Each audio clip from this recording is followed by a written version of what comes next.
Il est 14 h. Le vice-premier ministre, ministre des ITP, est accueilli à son arrivée par le gouverneur du Kwilu, Willy Ichundala, à côté des forces vives et politiques. Willy Ngop Sunzel est venu célébrer avec la communauté ndundoise les 50 ans de Bandundu-Ville. Plusieurs activités ont marqué cette célébration. D'abord, l'inauguration de la cabine électrique MTBT installée au quartier Trois-Rivières.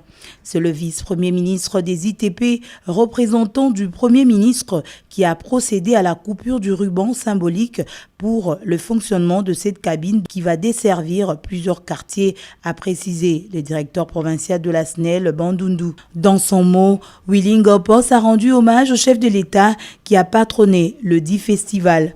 Qu'il me soit permis de rendre hommage à son Excellence, Monsieur le Président de la République, qui a bien voulu patronner ces festivités, marquant les cinquantenaires de la ville de Bandundu.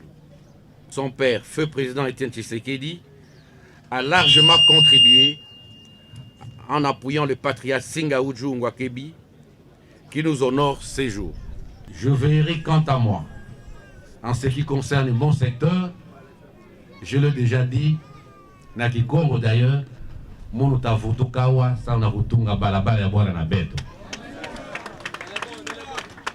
Dans la suite des activités, on note l'inauguration du nouveau marché central de Bandundu-Ville dans la commune de Mayoyo, désormais dénommé marché du cinquantenaire. Soucieux du développement de cette ville, le vice-premier ministre Willy Ngopos a fait un don d'une somme importante pour soutenir quelques travaux en cours. Accompagné des autorités provinciales, le vice-premier ministre s'est aussi rendu au stade du 6 mai pour se rendre compte des travaux initiés par le député Papi Nyango, natif de ce coin.